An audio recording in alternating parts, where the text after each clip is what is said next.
اللہم صلی علی محمد وعلی آل محمد۔ کیا بغیر شرعی عذر کے گھر میں فرض نماز پڑھنا جائز ہے؟ مرد تو نہیں پڑھ سکتا بھائی، عورتوں کے اوپر جماعت واجب نہیں ہے، وہ گھر میں نماز پڑھ سکتی ہیں، چھوٹے بچے بھی اور مریض بھی۔ اسی طریقے سے بخاری مسلم میں آیا کہ سخت سردیوں میں یا بارش میں بھی نبی علیہ السلام نے اجازت دی ہے کہ آپ گھر میں نماز پڑھ سکتے ہیں۔ عذر کے بغیر مرد گھر میں نماز نہیں پڑھ سکتا۔ ہاں کبھی کبھار کوئی لیٹ ہو گیا ہے، فجر کے وقت لیٹ اٹھا ہے، مسجد تک جائے گا تو سورج طلوع ہو جائے گا، تو وہ ٹھیک ہے گھر میں وضو کر کے نماز پڑھ لے، لیکن اس کی روٹین بنانا کہ آپ نے نماز گھر ہی پڑھنی ہے، مسجد میں جماعت کے لیے نہیں جانا، تو بخاری مسلم میں حدیث ہے اگر مجھے عورتوں اور بچوں کا خیال نہ ہو، میں ان لوگوں کے گھروں کو آگ لگا دوں جو مسجد میں جا کے نماز نہیں پڑھتے۔ اسی طریقے سے صحیح مسلم میں حدیث ہے، ابن مسعود کہتے ہیں کہ نبی علیہ السلام کے زمانے میں اگر کوئی بیمار بھی ہوتا اور وہ مسجد میں 2 بندوں کے سہارے آ سکتا تو وہ مسجد میں ہی آ کے نماز پڑھتا تھا، اسے منافق شمار نہ کر لیا جائے۔ تو مرد کے لیے تو بھائی ضروری ہے کہ اس نے مسجد میں نماز پڑھنی ہے۔ یہ مسئلہ صرف افضلیت یا غیر افضلیت کا نہیں ہے، مرد کے لیے واجب ہے۔ ایک مسلم کمیونٹی کے اندر اگر مسجد موجود ہے تو اس نے مسجد میں ہی آ کے نماز پڑھنی ہے، گھر میں وہ نماز نہیں پڑھے گا۔ کیا ہم باقاعدگی سے ظہر کے ساتھ عصر اور مغرب کے ساتھ عشاء کی نماز شامل کر سکتے ہیں؟ بغیر وجہ کے اگر آپ کرتے ہیں تو بالکل غلط ہے، خلاف سنت ہے۔ کوئی نہ کوئی ریزن تو ہونی چاہیے نا، آپ نے وہ ٹائم کیوں بچانا ہے؟ اگر کوئی شخص اپنی جاب کی مصروفیت کی وجہ سے، تعلیم کی مصروفیت کی وجہ سے ایسا کرتا ہے تو بات سمجھ آتی ہے۔ ایک عورت ہے، اس کے 4 بچے ہیں، اسے مینج کرنا مشکل ہے تو وہ نمازوں کو جمع کرے، لیکن ایک عام فارغ آدمی یا ایون کوئی مصروف آدمی ہے، باقی کاموں میں تو وہ گھنٹوں لگاتا ہے اور نماز کی باری وہ نمازوں کو جمع کرتا ہے، تو بھئی یہ خلاف سنت ہے، وہ اللہ تعالیٰ کو سیریس نہیں لے رہا۔ یہ جواز کی حد تک تھا نمازوں کو جمع کرنا، ہم نے کبھی لوگوں کو یہ ترغیب نہیں دلائی ہے، نہ نبی علیہ السلام نے یہ ترغیب دلائی ہے کہ آپ نے روزانہ نمازوں کو جمع کرنا ہے۔ وہ ایک جواز کی حد تک رکھا گیا کہ اگر آپ کو واقعی جینون ضرورت ہے، اور وہ ضرورت خواہ جیسی مرضی ہو، میں ان علماء یا محدثین کی بات نہیں کروں گا کہ شدید کوئی ضرورت ہو، نہیں، کوئی قلیل ضرورت بھی ہو لیکن ہو تو صحیح نا۔ آپ نے کسی شادی کے فنکشن میں جانا ہے، آپ کو خطرہ ہے کہ میں زور کے وقت جاؤں گا، مغرب کے وقت جان چھوٹے گی، تو ٹھیک ہے زور اثر جمع کر لیں۔ پیپر ہے، یونیورسٹی کی کلاس مس ہو سکتی ہے، یا جاب میں آپ کو وقفہ ہی تھوڑی دیر کے لیے ملتا ہے تو سمجھ آتی ہے، لیکن خام خواہ نمازوں کو جمع کرنا، ہوٹلوں میں بیٹھ کے گپے لگاتے رہنا اور نماز کو جمع کرنا، یہ تو آپ اپنے آپ کو دھوکہ دے رہے ہیں، اس کی کوئی گنجائش نہیں اسلام میں۔ کیا حلال چیزوں کی سمگلنگ کا کام جائز ہے؟ واہ جی واہ، سمگلنگ خود سے حرام ہے، چاہے وہ حلال چیز کی ہو یا حرام چیز کی ہو، سمگلنگ کرنا ہی حرام ہے، کیونکہ آپ حقوق العباد مس کر رہے ہیں۔ وہ کہتے ہیں کہ گورنمنٹ نے ٹیکسز لگائے ہوئے ہیں، اس کا ہمارے سے کیا لینا دینا؟ اور بھائی لینا دینا یہ ہے کہ آپ جب چوری کی چیز لا کے یہاں بیچیں گے نا، آپ نے مال خریدا ہے 10,000 میں اور مارکیٹ میں آپ 12,000 کا بیچ رہے ہیں، اور آپ کے جو کمپٹیٹر ہیں وہ بیچارے خریدتے ہی 12,000 کا ہیں، تو وہ کیسے پروفٹ حاصل کریں گے؟ کیونکہ وہ ٹیکسز دے رہے ہیں۔ تو اس اعتبار سے حقوق العباد والا معاملہ بھی ہو جاتا ہے۔ سمگلنگ کرنا بالکل غلط ہے، یہ چوری میں آتا ہے اور اس کی کمائی بھی حلال نہیں ہوگی۔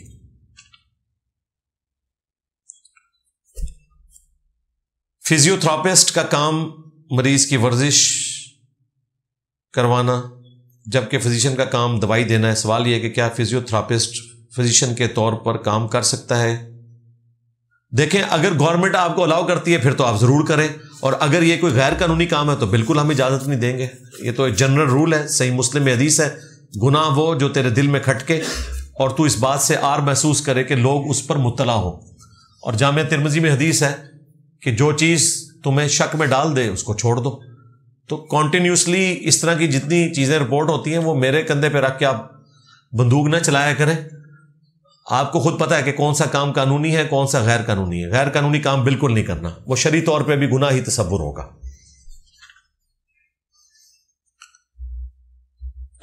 میں نے 2020 میں ایک پلاٹ لیا گھر بنانے کے لیے، اب میرا ارادہ اس کو بیچنے کا ہے، کیا اس کے اوپر زکوٰۃ بنتی ہے؟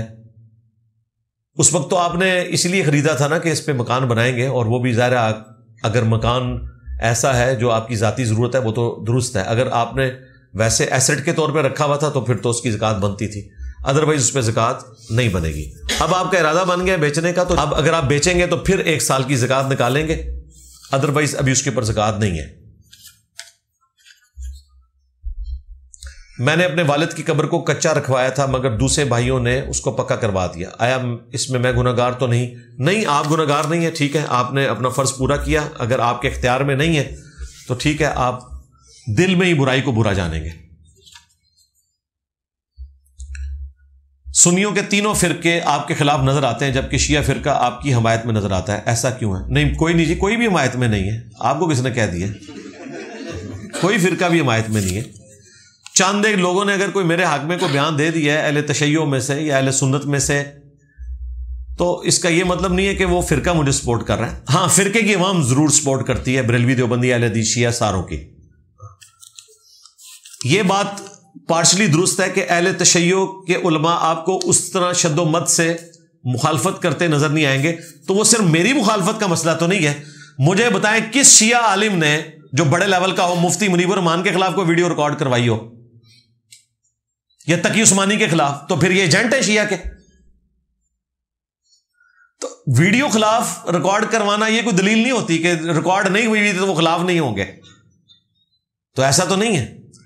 جو ہارڈ لائنر ہوتے ہیں وہ ضرور ویڈیوز ریکارڈ کرواتے ہیں، وہ آپ کو دیوبندیوں میں بھی نظر آئیں گے، بریلویوں میں بھی، اہل حدیث میں بھی، شیعہ کے اندر بھی۔ میرے خلاف کئی شیعہ جو علماء ہیں انہوں نے ویڈیوز ریکارڈ کروائی ہوئی ہیں، مجھے ناسبی ڈکلیئر کیا ہوا ہے انہوں نے۔ آپ کیا بات کرتے ہیں بھائی؟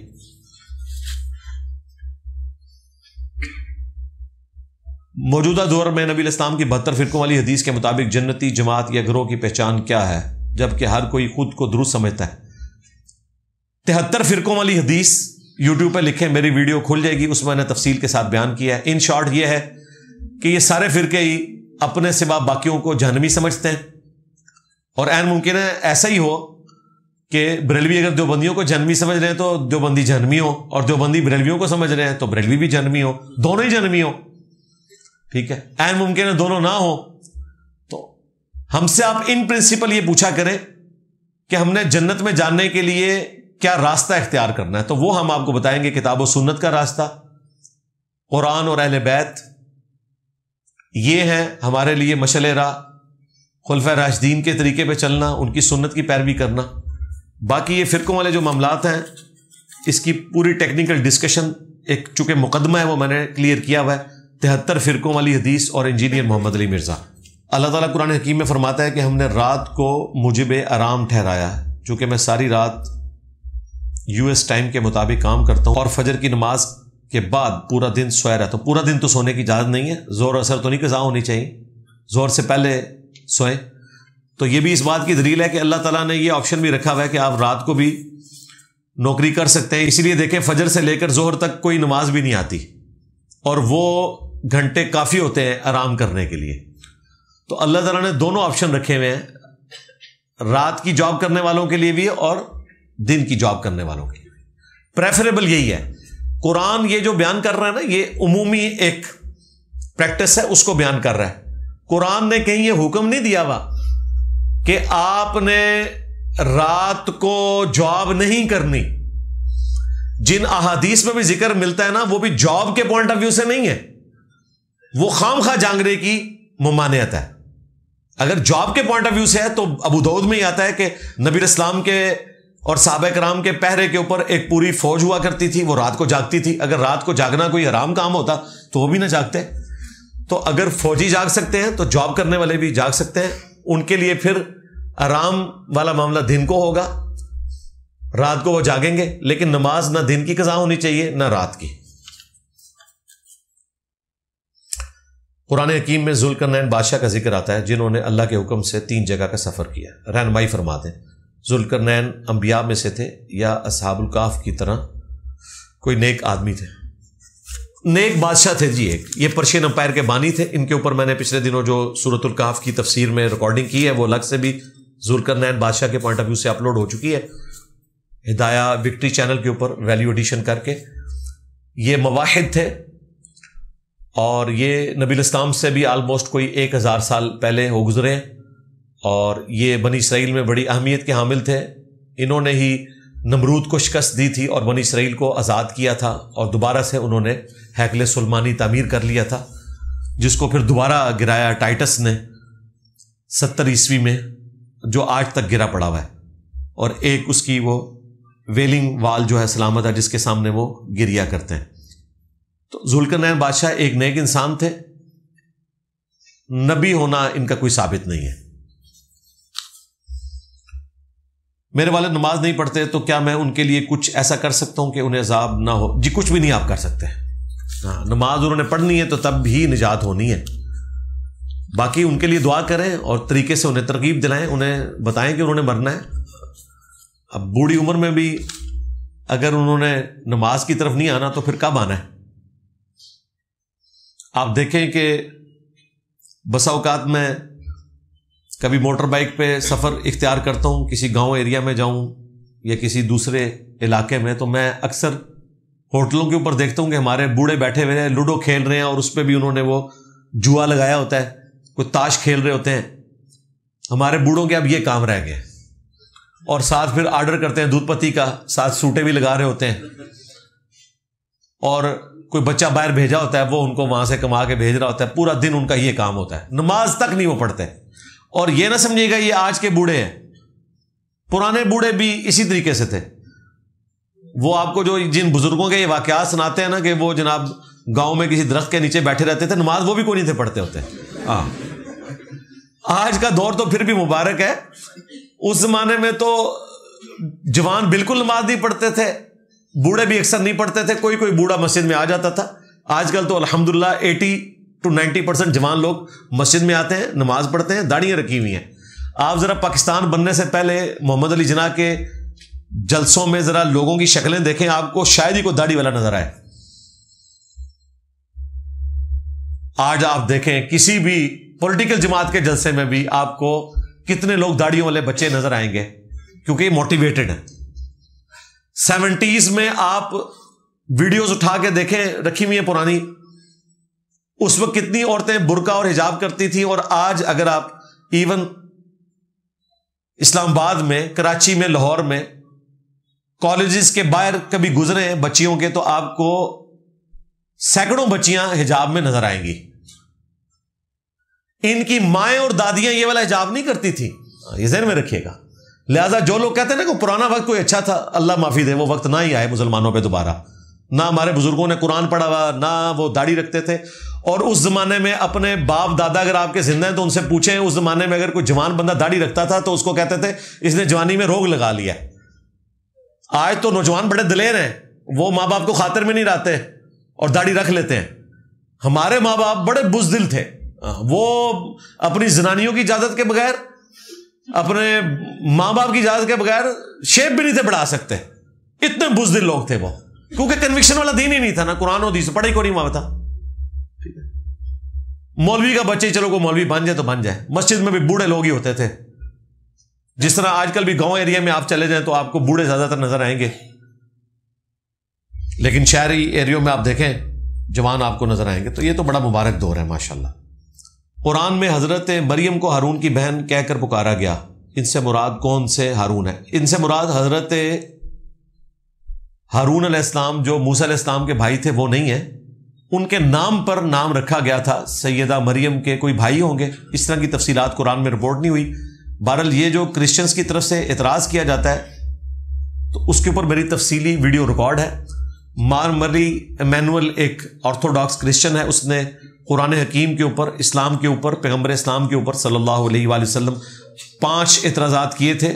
وہ آپ یوٹیوب پہ ویڈیو دیکھیں, اس میں ایک یہ معاملہ بھی تھا. میں نے تفصیل سے اس کو ڈسکس کیا کہ جب قرآن یہ کہتا ہے نا ہارون کی بہن, تو اس سے مراد ہارون علیہ السلام حضرت موسیٰ علیہ السلام کے بھائی نہیں ہیں, بلکہ سیدہ مریم کے بھائی ہارون ہیں. اور صحیح مسلم میں باقاعدہ اس کے اوپر حدیث موجود ہے کہ مغیرہ ابن شعبہ جب شام کے علاقے میں گئے تو وہاں لوگوں نے یہی سوال کیا پھر نبی علیہ السلام سے انہوں نے پوچھا تو آپ نے فرمایا تم نے بتانا تھا کہ بنی اسرائیل کے لوگ پیغمبروں کے ناموں کے اوپر نام رکھا کرتے تھے ان کی نسبت کی وجہ سے اور نیک لوگوں کی نسبت کی وجہ سے، تو اس نسبت سے کوئی نام رکھا گیا ہوگا حضرت ہارون علیہ السلام کی نسبت سے سیدہ مریم کے کسی بھائی کا۔ باقی قرآن کو تو زمانی ترتیب پتہ ہے، ظاہر ہے قرآن حکیم خود زمانی ترتیب میں موسیٰ علیہ السلام کے بہت بعد ذکر کر رہا ہے حضرت عیسیٰ ابن مریم کا دنیا میں آنا، تو قرآن تو اس قسم کی غلطی نہیں کر سکتا تھا۔ اللہ کی کتاب تو اپنی جگہ، اگر ٹیکنیکلی بھی اس کو بک کے طور پر دیکھا جائے تو وہی قرآن آپ کو بتاتا ہے کہ موسیٰ علیہ السلام کے بعد پے در پے پیغمبر آئے اور پھر عیسیٰ ابن مریم آئے، تو ظاہر ہے کہ اس طرح کی غلطی تو قرآن پاک میں نہیں ہونی تھی۔ تو یہاں ہارون سے مراد حضرت موسیٰ علیہ السلام کے بھائی نہیں ہے۔ وہ غلط فہمی اس لیے ہوتی ہے کہ حضرت ہارون علیہ السلام کے والد کا نام بھی عمران تھا اور سیدہ مریم کے والد کا نام بھی عمران تھا، تو اس لیے لوگ کہتے ہیں کہ شاید اس قسم کی غلطی قرآن میں رپورٹ ہوئی ہے۔ یہ سوال نبی علیہ السلام کے زمانے میں بھی ہوا اور صحیح مسلم میں نے آپ کو حدیث بتائی کہ اس میں جواب بھی موجود ہے۔ کیا بد دعا دینا جائز ہے؟ اگر جائز ہونے کے باوجود ہم اپنا فیصلہ خدا پر چھوڑ دیں تو اس کا کیا انجام ہوگا؟ آخرت میں اجر ملے گا۔ بد دعا دینے کی بجائے ٹھیک ہے اللہ پہ چھوڑیں، آخرت میں اجر لیں۔ قرآن میں آیا کہ برائی کا بدلہ اسی لیول کی برائی ہے، اگر تم معاف کر دو گے تو اللہ کے حضور تمہارا اجر پکا ہو جائے گا۔ میری نائٹ کی جاب ہے، میں صبح میں لوگوں سے نہیں مل سکتا مگر میں دین کی تبلیغ کرنا چاہتا ہوں، میں کیا کروں؟ تو نائٹ کی جاب تو بڑی آئیڈیل ہے جی، اس دوران اگر آپ نے کوئی ایک آیت حدیث پوسٹ کرنی ہے تو وہ کریں، بس یہی دین کی تبلیغ کرنی ہے۔ باقی آپ نے کوئی فزیکلی تو جا کے لوگوں کو نہیں ملنا، آج کل فزیکلی تو کوئی نہیں جاتا، اور دن کے وقت بھی اگر آپ نے کرنا ہے تو آپ واٹس ایپ پہ لوگوں کو قرآن و سنت شیئر کروا سکتے ہیں، اس میں تو کوئی مشکل کام نہیں ہے۔ جو شخص 1000 دفعہ روزانہ دروشی پڑھتا ہے دنیا میں رہ کر خواب میں جنت میں اپنا مقام دیکھ لے گا، کیا یہ بات سچ ہے؟ ایک روایت ہے، وہ کمزور ہے، کوئی اس طرح کی مضبوط روایت موجود نہیں ہے۔ درود شریف سے متعلق 30 احادیث میں نے جو صحیح الاسناد تھی وہ بیان کی ہوئی ہیں، وہ آپ میری ویڈیو دیکھ سکتے ہیں۔ نماز اور قرآن ہم صرف اردو میں ہی کیوں نہیں پڑھ سکتے؟ صرف تو نہ لکھیں، پھر لکھنا چاہیے تھا، صرف عربی میں ہی کیوں پڑھتے ہیں؟ اس لیے کہ عربی جو ہے وہ مسلمانوں کی یونٹی کی علامت ہے۔ اردو ہی کیوں بھائی؟ چائنیز تو کہیں گے کہ چائنیز میں پڑھیں۔ تو اللہ تعالیٰ نے اس امت کو ایک گلوبل امت بنایا تو اس کے لیے یہ چیز ضروری تھی کہ مسلمانوں کی یونٹی کے سمبلز رکھے جاتے ہیں، اور یہ 2 سمبلز ہیں، ایک قبلہ رخ نماز پڑھنا اور دوسرا نماز کو عربی زبان میں، چونکہ یہ مسلمانوں کا اجتماعی کام ہے۔ مجھے بتائیں اگر قبلے کی سمت نہ طے کی جاتی تو 10 مسلمان بھی کھڑے ہوتے تو وہ ایک طرف رخ کر کے نماز ہی نہیں پڑھ سکتے تھے۔ بریلویوں نے جو ہے وہ بریلی شریف کی طرف منہ کرنا تھا، دیوبند والوں نے دیوبند شریف کی طرف، اور بیچ میں جو فرقے بنائے ہوئے ہیں، کسی نے اجمیر شریف، کسی نے بغداد شریف کی طرف منہ کرنا تھا۔ شیعہ ہو سکتا ہے وہ کوفہ کی طرف منہ کر کے نماز پڑھتے۔ تو اللہ تعالیٰ نے اس اختلاف کو ہی ختم کر دیا کہ سب نے قبلہ رخ ہو کے نماز پڑھنی ہے۔ دوسرا زبان عربی رکھ دی تاکہ یونٹی کی علامت ہو۔ باقی وہ نماز کتنی ساری چھوٹی سی نماز ہے، اس کا ترجمہ یاد کرنا ایک دن سے زیادہ کا معاملہ نہیں ہے، ایک دن کے اندر آپ وہ ترجمہ یاد کر سکتے ہیں۔ کئی چیزیں ہمیں ویسے ہی زبانی پتہ ہوتی ہیں، اردو اور فارسی والوں کو تو زیادہ مشکل ہے ہی نہیں ترجمہ یاد کرنا، تو یہ مسلمانوں کی یونٹی کی علامت ہے۔ اس پہ بھی میری تفصیلی ویڈیو ریکارڈ ہے۔ کوئی جائز کام کروانے کے لیے رشوت دے سکتے ہیں، جیسا کہ میٹر لگوانے کے لیے۔ رشوت اس صورت میں آپ دیں گے جب وہ آپ کی بیسک نیڈ ہو، اس کے بغیر آپ کا گزارا نہیں ہے، اور رشوت دیے بغیر آپ وہ کام کروا نہیں سکتے۔ ادروائز خام خواہ رشوت تو آپ حرام ہی کسی کو کھلا رہے ہیں، کیوں کھلائیں گے؟ بجلی کا میٹر بیسک نیڈ ہے، آپ اس کے لیے اگر بغیر رشوت دیے لگ سکتا ہے تو اسی طریقے سے لگوائیں۔ ویسے آج کل تو بڑی سختی ہو چکی ہے، لگ جاتا ہے، پھر بھی اگر کوئی مشکل ہے تو پھر دل میں برا جانتے ہوئے آپ رشوت دیں۔ اسلامک ریپبلک آف پاکستان میں، اسلامک ریپبلک آف جاپان کے اندر آپ کو نہیں دینا پڑے گا، اسلامک ریپبلک آف پاکستان میں آپ کو دینا پڑے گا، تو پھر صرف لینے والا ہی گنہگار ہوگا، دینے والا گنہگار نہیں ہوگا۔ میرے بھائی کے ولدیت میں میرے تایا کا نام لکھا ہوا ہے اور شناختی کارڈ بن چکا ہے، تو چینج کروائیں بھائی، یہ کون سا مشکل کام ہے؟ اپلیکیشن دیں، ان کو بتائیں، بخاری مسلم کی حدیث ساتھ لگا کے بھیجیں تو وہ ہو جائے گا، آپ کروا سکتے ہیں چینج، کوئی ایسا مسئلہ نہیں۔ نبی الاسلام نے فرمایا جو اپنے باپ کا نام بدل لے تو اس پہ جنت حرام ہے، بخاری مسلم کی حدیث ہے، صحیح مسلم میں کہ اس پہ اللہ کی لعنت، فرشتوں کی لعنت، تمام لعنت کرنے والوں کی لعنت، اور قیامت کے دن اللہ تعالیٰ ایسے شخص کا نہ کوئی فرض قبول کرے گا نہ کوئی نفلی نماز جو اپنے باپ کا نام بدل لے۔ یہ بڑا کریٹیکل مسئلہ ہے بھائی۔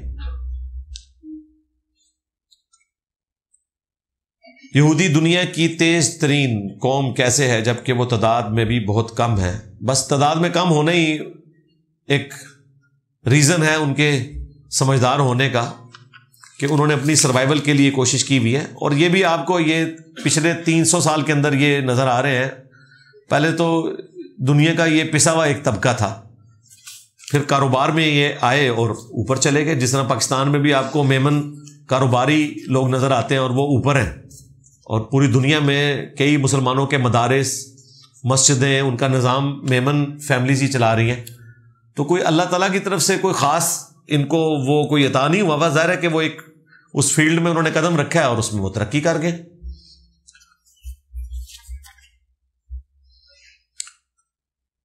اگر انسان کی ابتدا آدم علیہ السلام سے ہوئی تو فرشتوں کو کیسے معلوم تھا کہ انسان فساد کرے گا اور خون ریزی کرے گا؟ اس لیے کہ فرشتوں کو اللہ نے بتایا تھا کہ میں ان کو اختیار دوں گا، اور فرشتے مواحد تھے، وہ یہ سمجھتے تھے کہ اختیار جس کو دیا جائے گا تو وہ غلطی بھی ضرور کھائے گا۔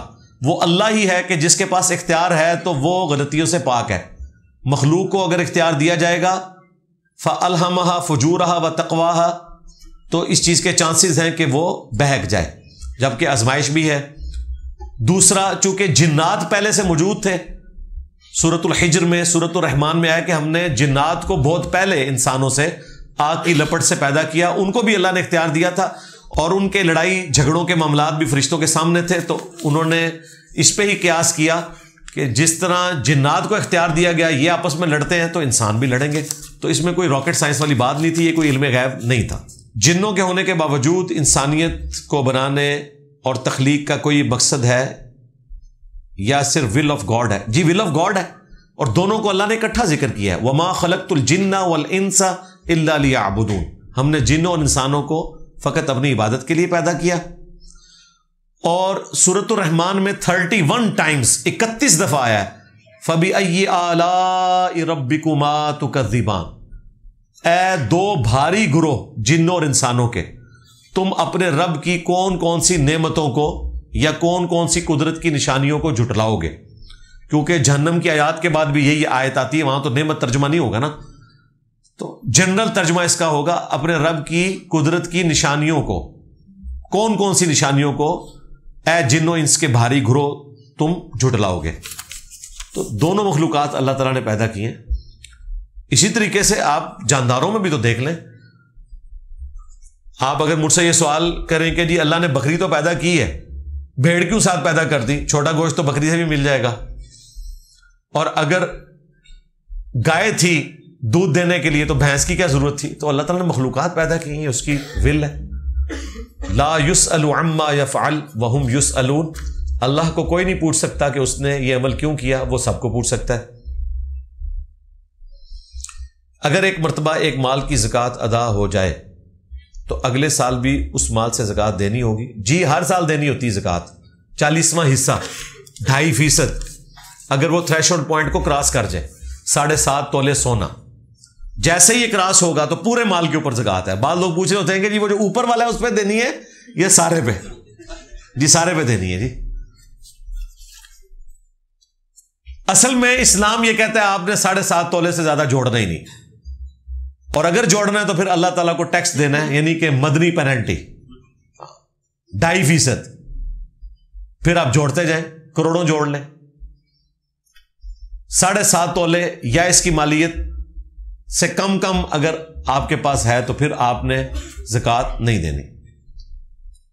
اور یہ بھی سونے کے نصاب کے پوائنٹ آف ویو سے میں بتا رہا ہوں، کیونکہ اس وقت کرنسی جو ہے وہ سونے کے ایکویلنٹ ہے، تو یہ بھی کوئی تھوڑی رقم تو نہیں ہے، یعنی آلموسٹ کوئی 3 لاکھ روپے سے کراس کر چکا ہے تولہ سونا, تو یہ کوئی 22-23 لاکھ روپے بنتا ہے, تو جا کے زکوٰۃ شروع ہوتی ہے.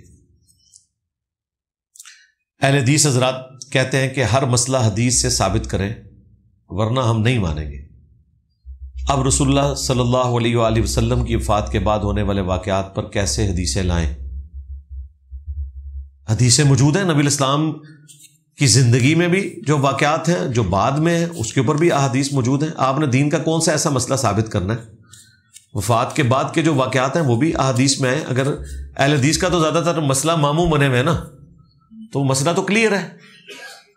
نبی الاسلام نے اپنی زندگی میں حضرت عمار بن یاسر کو فرما دیا تھا تقتلہ الفئۃ الباغیہ, تجھے ایک باغی گروہ قتل کرے گا اے عمار. عمار انہیں اللہ اور جنت کی طرف بلا رہے ہوں گے اور وہ جماعت جہنم کی طرف بلا رہی ہوگی.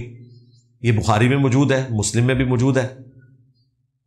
اور اب عمار بن یاسر شہید کیسے ہوئے یہ بھی حدیث میں موجود ہے, مسند احمد میں موجود ہے.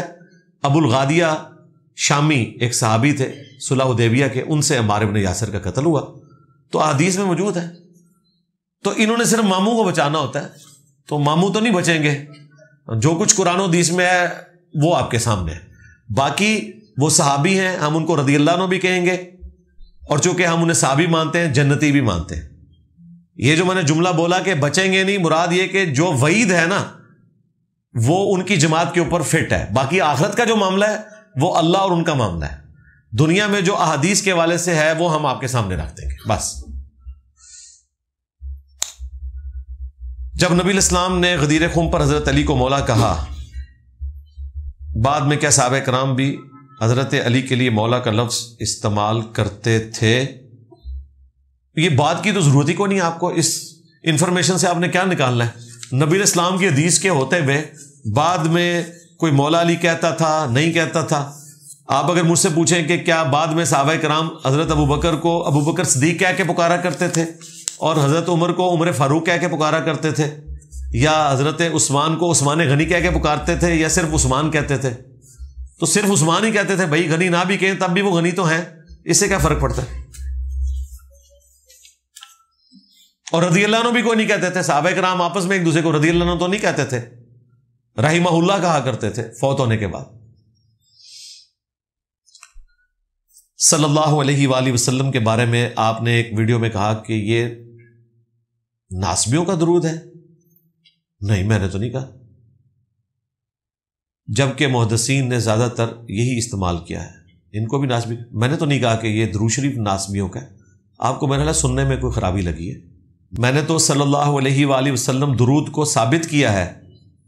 جب بریلوی کہتے تھے نا کہ یہ بدعت ہے, تو میں نے کہا یہ بدعت نہیں ہے, یہ نبی الاسلام نے استعمال کیا عیسیٰ ابن مریم کے لیے صلی اللہ علیہ وسلم.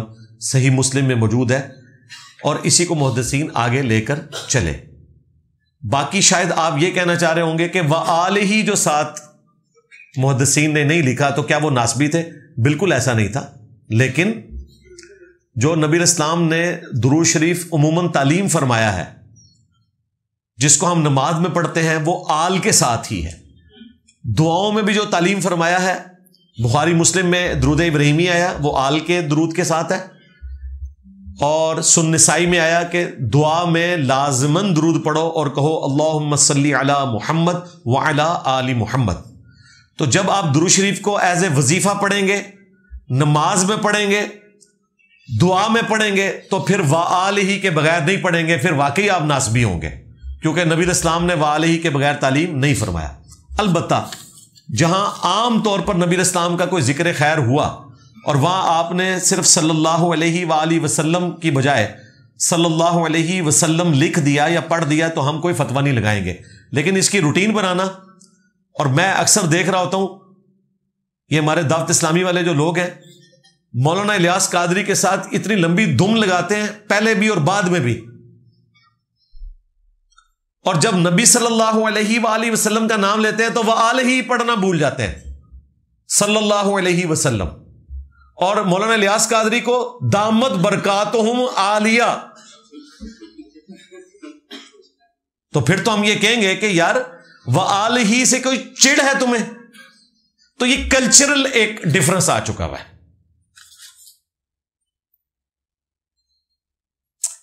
آپ کی ایک ویڈیو میں ہے کہ نبی الاسلام کی قبر مبارک کی زیارت سب سے بڑی نفلی عبادت ہے، جبکہ عبداللہ ابن عمر قبر کو چھونا مکروہ سمجھتے تھے۔ برائے مہربانی یہ نفلی عبادت بریف کر دیں۔ تو یہ دو باتیں کوئی آپس میں میچ ہی نہیں کھاتی۔ یہ تو تب تھا میں کہتا کہ نبی علیہ السلام کی قبر کو چھونا جو ہے یہ عبادت ہے، اور آپ کہتے ہیں کہ ابن عمر جو ہے قبر کو چھونے کو مکروہ سمجھتے تھے، تو پھر یہ باتیں آپس میں ٹکراتی ہیں، تو سوال ہی انویلڈ ہے۔ قبر رسول کی حاضری تو سب سے زیادہ عبداللہ ابن عمر ہی دیتے تھے۔ 4 کتابوں میں ہے، الموطا امام مالک، فضل الصلاۃ علی النبی، المصنف ابن ابی شیبہ اور سنن الکبریٰ البیہقی، چاروں کتابوں میں صحیح سند سے ہے کہ عبداللہ ابن عمر جب بھی مدینہ شریف سے نکلتے یا واپس مدینہ شریف آتے تو پہلے مسجد نبوی میں 2 نفل پڑھتے، اس کے بعد قبر رسول پر آ کر عرض کرتے السلام علیکہ یا رسول اللہ، السلام علیکہ یا ابا بکر، حضرت ابو بکر کی قبر پہ، اور پھر حضرت عمر کی قبر پہ السلام علیکہ یا عمر۔ ایک روایت میں ہے السلام علیکہ یا ابتا، اے میرے باپ آپ پر سلام ہو۔ اور یہ ابن عمر کی روٹین تھی کہ مسجد نبوی میں 2 نفل پڑھنے کے بعد روضہ شریف پہ حاضری دیا کرتے تھے جب بھی وہ نکلتے تھے مدینہ شریف سے یا واپس آتے تھے۔ تو رہا قبر مبارک کو چھونا اور حد رکوع جھکنا اس حوالے سے کہ کوئی اس طرح کی شکل بن جائے تو اس کے اوپر آپ کو کلام کر سکتے ہیں۔ ویسے تو اعلیٰ حضرت نے تو نبی الاسلام کی مبارک جالیوں کو بھی ہاتھ لگانے سے اور اس کے سامنے جھکنے سے منع کیا ہے۔ باپا جانی نے بھی اپنی حج اور عمرے کی جو کتاب ہے اس میں یہ لکھا ہے، اگرچہ ان کی اپنی نیت ہے کہ جی ہمارے ہاتھ بڑے گناہگار ہیں، ہم جالی کو ہاتھ نہیں لگائیں گے، الٹیمیٹلی اینڈ رزلٹ تو یہی نکالا ہے، حد رکوع تو آپ جھک نہیں سکتے۔ باقی بعض اصحاب کی نبی علیہ السلام کے ساتھ ایک عقیدت کا اظہار تھا۔ المستدرک للحاکم میں یہ روایت موجود ہے صحیح سند کے ساتھ، مسند ابی یعلا میں بھی۔ بعض محدثین نے اس پہ کلام کیا لیکن بعض کے نزدیک چونکہ یہ صحیح ہے، امام حاکم نے اس حدیث کو صحیح کہا، امام ذہبی نے بھی موافقت کی کہ حضرت ابو ایوب انصاری ایک دفعہ جو ہے وہ قبر رسول پہ لیٹ گئے اپنی گال رکھ کے، یعنی محبت کے اظہار کے لیے، اور وہاں مروان جب آیا تو اس نے کہا کہ یہ تو کیا کر رہا ہے؟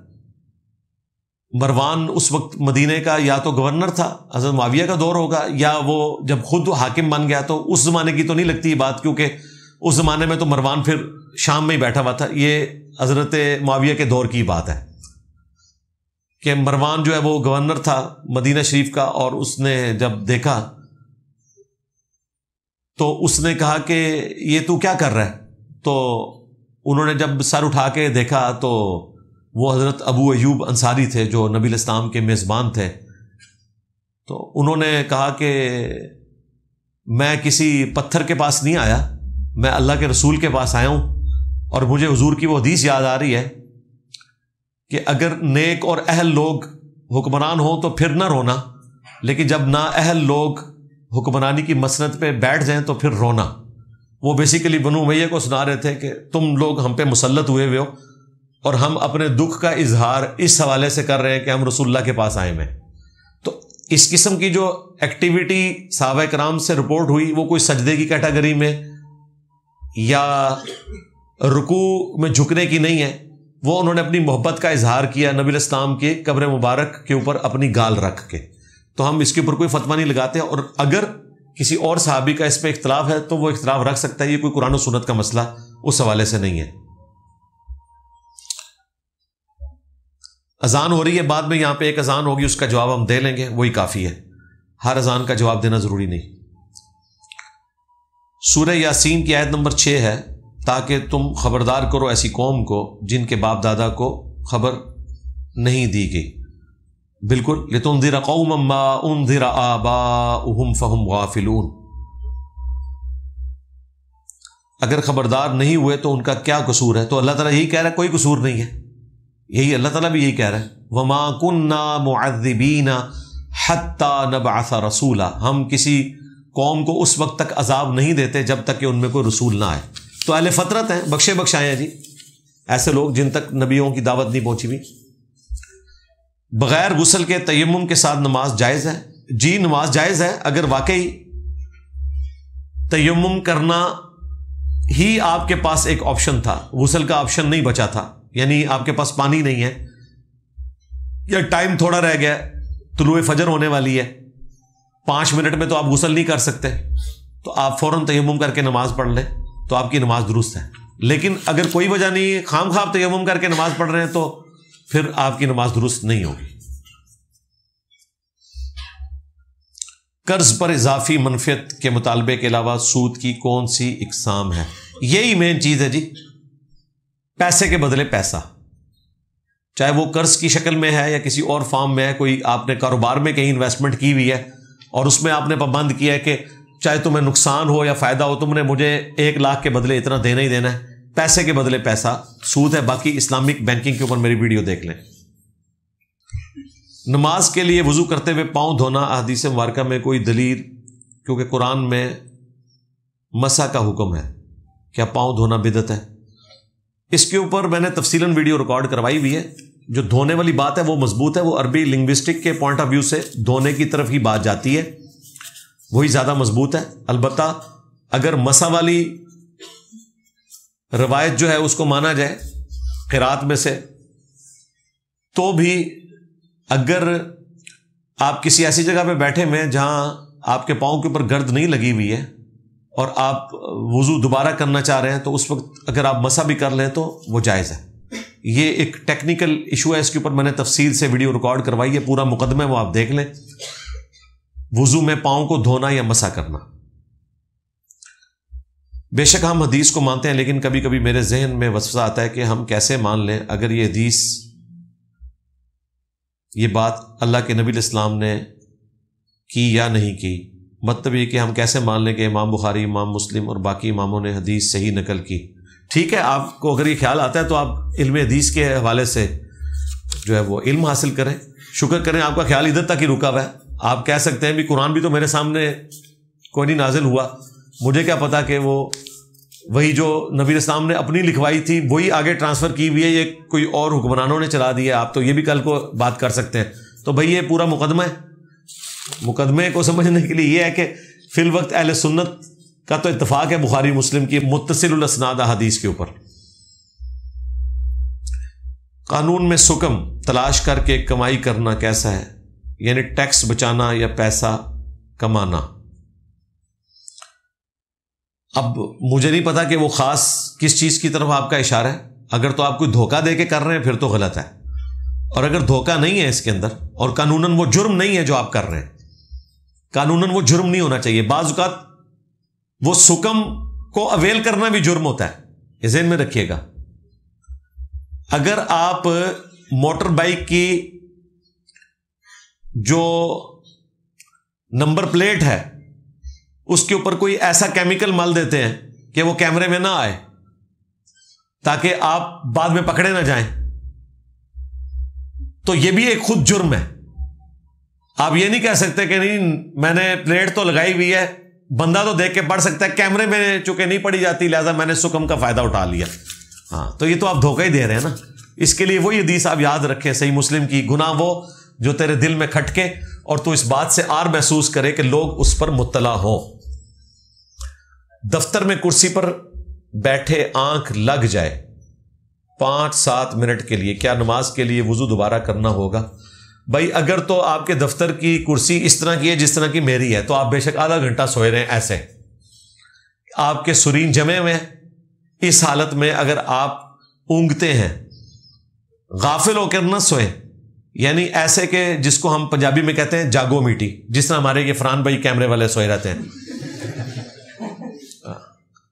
تو اس قسم کا اگر آپ سو رہے ہیں تو پھر وہ تو صحیح مسلم حدیث ہے, صحابہ کرام بھی بعض اوقات نماز کے انتظار میں اونگتے تھے یوں اور نماز پڑھ لیتے تھے, اس میں وضو ٹوٹنے کے چانسز نہیں ہیں. نیند جو ہے یہ وضو کو نہیں توڑتی. نیند کی حالت میں غفلت اور اس کی وجہ سے آپ کو یہ پتہ ہی نہ چلے کہ ہوا خارج ہوئی ہے کہ نہیں, چونکہ پتہ نہیں ہے اس لیے پھر شریعت کہتی ہے آپ نے وضو کرنا ہے. لیکن اس حالت میں اگر آپ بیٹھے ہوئے ہیں نا اور آپ اونگ رہے ہیں تو جب تک آپ کے یہ سرین جمے ہوئے ہیں نا کسی کرسی کے اوپر تو ہوا خارج نہیں ہوگی، اس کی گارنٹی ہے۔ اس کی وجہ یہ کہ اس حالت میں ہوا خارج نہیں ہوگی جب تک آپ دائیں بائیں نہیں ہوں گے۔ تو اس طرح آپ زمین پہ بھی بیٹھے ہوئے ہیں، بھلے آپ نے ٹیک بھی لگائی ہوئی ہے، کوئی مسئلہ نہیں، اگر سرین نیچے لگے ہوئے ہیں اور آپ یوں اونگ رہے ہیں یا تھوڑی دیر کے لیے ایسے غافل ہو کے سو جاتے ہیں، لیکن وہ غفلت ایسی ہو کہ آپ کو ارد گرد کی آوازیں بھی آ رہی ہیں، کچھ اپنا بھی کام آپ نے چلایا ہوا ہے اور ارد گرد کی باتیں بھی سن رہے ہیں، جس طرح اکثر اوقات جو ہے وہ گھروں میں جو بڑے بوڑھے ہیں وہ کہتے ہیں میں سن دی بھی ساری گلنا تیری، تو اس قسم کا اگر آپ سو رہے ہیں نا تو اس سے وضو نہیں ٹوٹے گا، لیکن اگر آپ غافل ہو گئے پھر آپ کا وضو ٹوٹ جائے گا۔ 3 طلاق کے بعد بیوی کو واپس اپنے ساتھ رکھنے پر شرعی حکم بیان کرتے ہیں۔ غلط ہے جی، نہیں رکھ سکتے، 3 کے بعد کیا رکھنا ہے، ختم ہو گیا سارا سلسلہ۔ کیا شادی کرنے کے لیے اپنا گھر ہونا لازمی ہے؟ میری اچھی نوکری ہے لیکن گھر والے اور جہاں کرنا چاہتا ہوں وہ بھی نہیں کر رہے، تو کیا کیا؟ یعنی وہ یہ ڈیمانڈ کر رہے ہیں نہ جہاں کرنا ہے وہاں کر دے رہے، نہ گھر والے نہیں کرا رہے۔ نہیں، اس سوال کا اوپر والے سے کیا تعلق ہے؟ وہ کہتے ہیں پیسے پوسے ہیں لیکن کوئی شادی نہیں کر رہا، کیا کریں؟ نہیں تو یہ کیوں لکھا ہے کہ میرے گھر کے ساتھ اس کا کیا تعلق ہے؟ تو سوال ہی غلط ہے۔ یا تو سوال آپ اس طرح لکھیں کہ میں جہاں شادی کرنا چاہتا ہوں وہ ڈیمانڈ کر رہے ہیں کہ آپ کا الگ گھر ہو، تو پھر تو میں سوال کا جواب دوں۔ تو گھر ہونا ضروری ہے، چاہے الگ ہے چاہے آپ کو اپنے والد کے گھر میں کوئی کمرہ ملا ہے، وہ تو آپ کے پاس ہے نا، تو آپ شادی کر سکتے ہیں۔ باقی ان کی ڈیمانڈ اگر آپ قیامت تک بھی پوری کرتے رہے تو بیٹھے رہے اسی طریقے سے۔ تو آپ ایسی جگہ پہ ہاتھ ڈالیں نا جہاں آپ کے ساتھ اس طریقے سے کوئی گزارا کر سکے۔ اگر والدہ یا والد بیمار ہیں رمضان مبارک میں تو ان کے روزے ان کی اولاد رکھ سکتی ہے؟ نہیں جی، رکھنے کی ضرورت نہیں، فدیہ دیں گے، روزے کیوں رکھیں گے؟ وہ منت کے روزوں کے بارے میں آتا ہے کہ قریبی رشتہ دار رکھے، فرض روزے تو فدیہ دیں گے بیمار کی طرف سے، 1 وقت کا کھانا دے دیں گے آپ۔ کیا رسول اللہ صلی اللہ علیہ وآلہ وسلم نے اپنی بکریوں کے نام رکھے تھے؟ جی، سیرت کی کتابوں میں تو ملتا ہے، اور نبی اسلام نے بکریاں یا اسی طریقے سے گھوڑے اور یہ باقی چیزیں جو جانور تھے وہ پالے ہوئے تھے، تو شوق سے اس کا نام رکھ سکتے ہیں آپ۔ نماز پڑھتے ہوئے سجدے میں سے اٹھنے سے پہلے اللہ اکبر پڑھیں یا اٹھنے کے بعد پڑھیں؟ جب آپ سجدے سے سر اٹھائیں گے اس وقت آپ نے اللہ اکبر پڑھنا ہے۔ جلسہ استراحت بیٹھنے کے بعد جو اٹھتے ہیں اس میں اللہ اکبر نہیں پڑھنا، وہ تو آپ نے نماز کی سپیڈ کو کنٹرول کرنے کے لیے جلسہ استراحت کرنا ہے۔ یہ اللہ تعالیٰ نے نیچرل بریکیں رکھی ہوئی ہیں۔ ایک رفع الیدین سے جو نماز پڑھتے ہیں وہ پورا یاد کر کے نماز کو بریک لگا کے پڑھ رہے ہوتے ہیں، اسی طریقے سے جو بیٹھ کے اٹھتے ہیں وہ بھی ایک بریک ہے، اور سجدے میں جاتے ہوئے پہلے ہاتھ لگانا یہ بھی نماز کی ایک بریک ہے۔ جو گھٹنوں والے ہیں وہ تو سیدھے سجدے میں پہنچ جاتے ہیں، جو ہاتھ رکھ کے جاتے ہیں وہ بھی سکون سے۔ تو یہ 3 نماز کی بریکیں ہیں، میں نے اپنی ویڈیوز میں بتایا ہوا ہے۔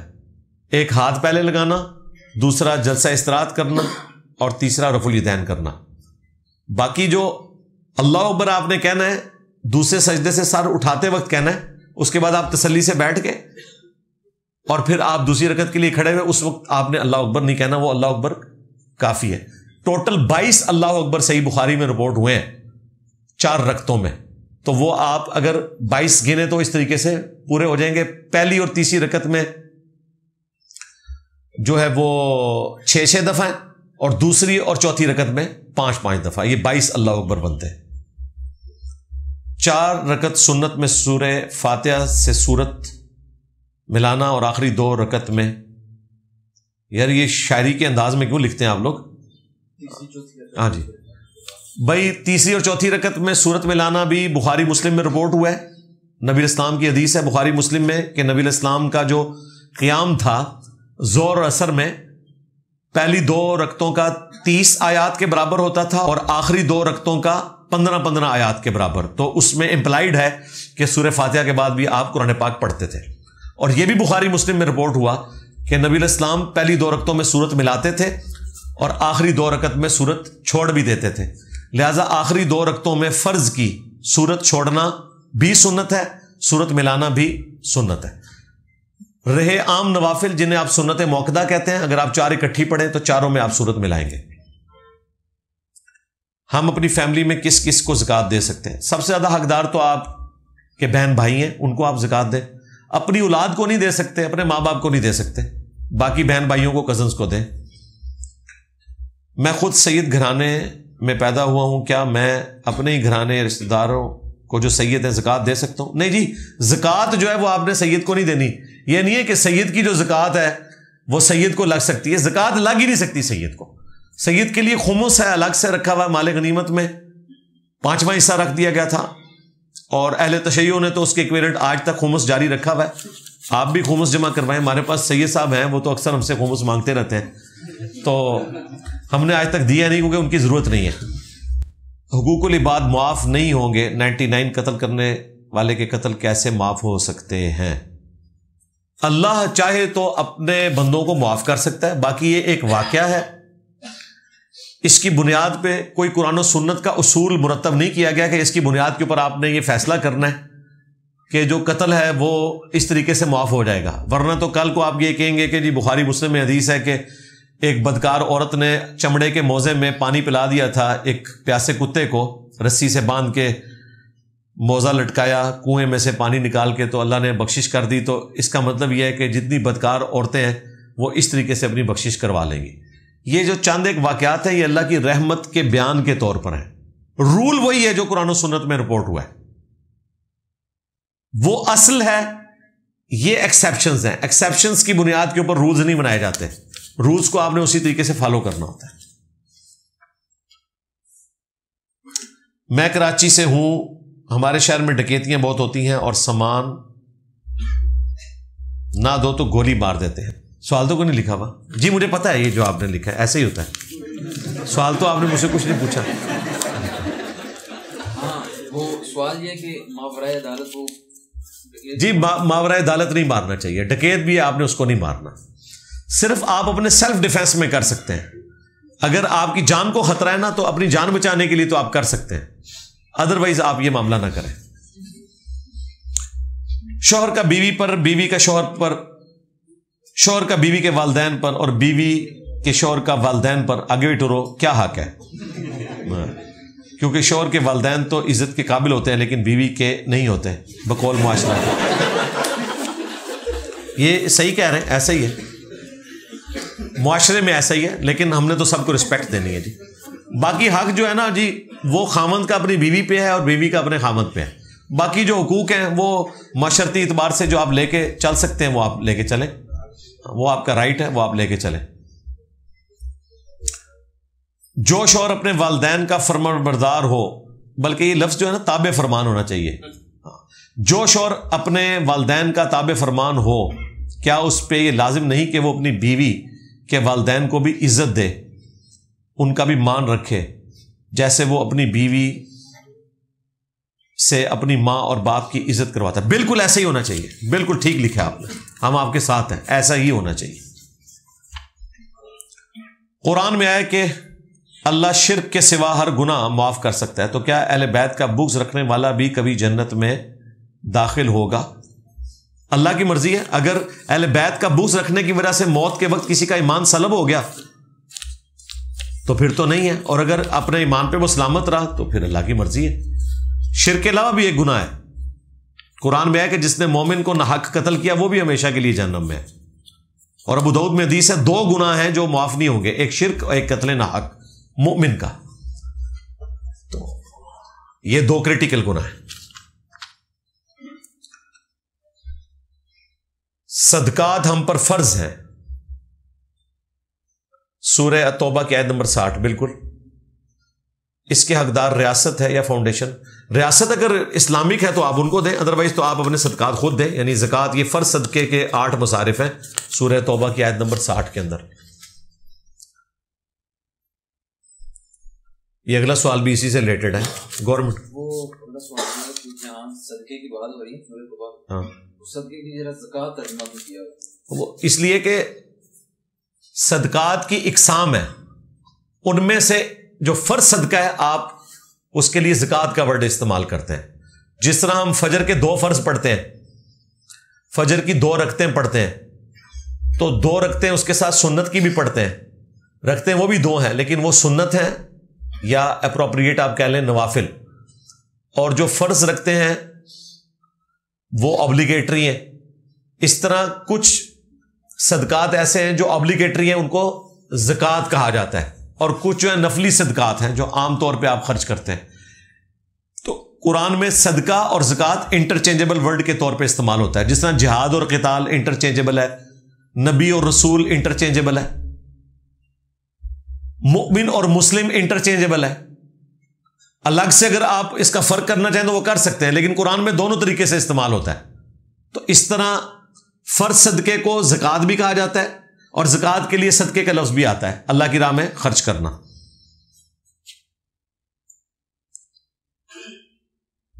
آپ تمام مکاتب فکر پر کھل کر تنقید کرتے ہیں اور ساتھ کہتے ہیں کہ نمازیں ان کے پیچھے پڑھیں اور صدقات بھی ان کو دیں. آگے تو پھر آپ کیا کہہ رہے ہیں؟ پھر آپ کس کے لیے ہیں؟ کیا مطلب؟ مجھے کہہ رہے ہیں میں چندہ بک بنا لوں, یہی کہنا چاہ رہے ہیں نا؟ پھر آپ کس لیے ہیں؟ وہی کہ چندہ بک بناؤ. بھائی میں حلال کھانے کے لیے, یہ رام مجھ سے نہیں کھایا جاتا, مہربانی منو معاف رکھو. اہل سنت کے تمام مکاتب فکر کی نماز ایک جیسی, جبکہ اہل تشیع کی سب سے مختلف ہے. اہل تشیع کے تمام مکاتب فکر کی نماز ایک جیسی ہے, ہاں سنیوں کے سارے فرقوں کی الگ ہے. ذرا اس کو اس اینگل سے بھی دیکھیں. شیعہ کے سارے جو گروہ ہیں وہ ہاتھ چھوڑ کے نماز پڑھتے ہیں. زیدیہ ہاتھ باندھنے کے قائل ہیں, لیکن اہل تشیع ان کو اپنا گروہ نہیں سمجھتے, وہ اہل سنت کا گروہ سمجھتے ہیں. اور زیادہ مضبوط بات بھی یہ ہے کہ ان کا تعلق اہل سنت کے ساتھ ہی ہے. اہل سنت میں جو ہے وہ کوئی ناف سے نیچے باندھتا ہے, کوئی ناف کے اوپر باندھتا ہے, کوئی ناف سے اوپر باندھتا ہے, کوئی ایسا بھی باندھ رہا ہے آج کل. تو یہ مسئلے سنیوں کے ہیں, شیعہ میں نہیں ہے. شیعہ کے نزدیک سب ان کے جتنے آف شوٹس ہیں وہ سب کے سب ہاتھ چھوڑ کے نماز پڑھتے ہیں. باقی رہا مین سٹرکچر, وہ سنی شیعہ کی ایک جیسی ہے. رکعتیں ایک جیسی ہیں. رکعتوں میں سٹارٹ میں قیام, سورہ فاتحہ, سورت ملانا, ہر رکعت میں 1 رکوع, رکوع کے بعد کھڑا ہونا, ہر رکعت میں 2 سجدے, 2 سجدوں کے درمیان بیٹھنا, یہ سب میں برابر ہے. تو مین سٹرکچر ایک جیسی ہے. نماز کے کلمات ڈیفرنٹ ہیں, 19-20 کا فرق ہے, ایک جیسا ہی ہے. کوئی تقدیم اور تاخیر ہے, ادروائز اوورال کلمات ایک جیسے ہیں. اصل چیز تو سورہ فاتحہ اور قرآن پڑھنا ہے. باقی تو تسبیحات ہیں, وہ انٹرچینجبل ہو سکتی ہیں. وہ تو اہل سنت کی کتابوں میں بھی 1 سے زیادہ رپورٹ ہوئی ہیں. جبکہ شیعہ حضرات نماز میں درود ابراہیمی نہیں پڑھتے ہیں. درود ابراہیمی کا کچھ حصہ تو پڑھتے ہیں نا, اللہم صلی علی محمد وعلی آل محمد, تو یہ بھی درود ابراہیمی کا حصہ ہے نا. پورا نہ بھی پڑھیں, اتنا درود اگر آپ پڑھ لیتے ہیں نماز درست ہے. ہم نماز سٹارٹ الحمد شریف سے کر سکتے ہیں. ثنا پڑھنا ضروری ہے, ثنا سنت ہے. یہ دعائے استفتاح ہے نماز کو سٹارٹ کرنے کی. ادروائز اگر آپ ڈائریکٹ سورۃ الفاتحہ سے بھی سٹارٹ کریں, اعوذ باللہ پڑھ کے بسم اللہ, تب بھی درست ہے. کیا نماز کے اختتام پر سلام پھیرنا لازم ہے؟ اگر ہے تو شیعہ حضرات کی نماز درست ہے.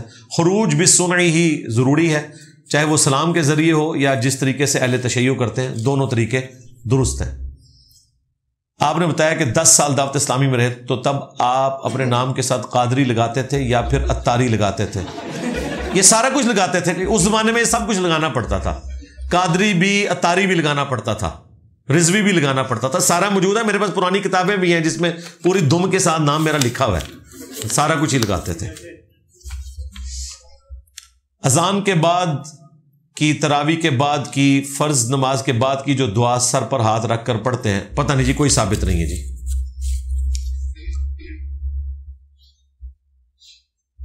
ایک ضعیف روایت ہے یہ ہاتھ رکھ کے پڑھنے والی, لیکن کمزور روایت ہے وہ. باقی جو ہے فرض نماز کے بعد آپ نے آیت الکرسی پڑھنی ہے, جو سنن نسائی الکبریٰ میں آیا کہ مرتے ہی جنت میں داخل ہوں گے. اور اسی طریقے سے بخاری مسلم میں آیا کہ فرض نماز کا مکمل ہونا اللہ اکبر کی آواز سے پہچانا جاتا تھا نبی اسلام کے مبارک دور میں. اور صحیح مسلم میں آیا 3 دفعہ استغفر اللہ پڑھنی ہے اور 1 دفعہ اللہم انت السلام ومنک السلام تبارک یا ذا الجلال والاکرام. یہ رپورٹ ہوا ہے. کیا کھانے پر قرآن پڑھ سکتے ہیں؟ کوئی ایسی کتاب کا نام بتا دے جو آپ علیہ السلام کی پوری زندگی پر ہو. جی صحیح مسلم میں حدیث ہے قرآن پڑھ لو، یہی نبی علیہ السلام کی سیرت ہے. اور کھانے پر قرآن پڑھنا یا دم اس کا کوئی ثبوت نہیں ہے. جو بخاری مسلم میں نبی علیہ السلام کا معجزہ رپورٹ ہوا ہے نا کہ نبی علیہ السلام نے کوئی کھانا سامنے رکھ کے اس پہ دعائے برکت فرمائی یا اپنا لعاب دہن ڈالا، تو وہ معجزے کے طور پر ہے. اور وہ بھی یہ صرف دعا ہی لیتے ہیں، اس میں لعاب دہن بھی ہے. تو اگر آپ اپنی 11ویں کے موقع کے اوپر کو ختم درود دلوانا چاہتے ہیں تو سب کے سامنے تھوک ڈال کے اس کی ویڈیو بنا کے نا 11ویں شریف کی چڑھایا کریں تاکہ آپ کی 11ویں شریف کی خبر لیں آپ کے ساتھ والے. ایک بہن کا سوال ہے کہ ہمارے گھر میں بے برکتی ہے اور ساری کمائی لگ جاتی ہے، آگے کیا جی پیسہ. یہ تو ہر گھر کی سٹوری ہے. وظیفہ یہ کہ اپنے خرچے کم کریں، ہاں یہ وظیفہ ہے. اور ہر 15 دن کے بعد اپنے میٹر پہ انگلی رکھ کے زمزم لکھیں تاکہ بل کم آئے، وہ آپ کی بچت ہو جائے. برکت کے لیے آپ کو بتا دیتے ہیں،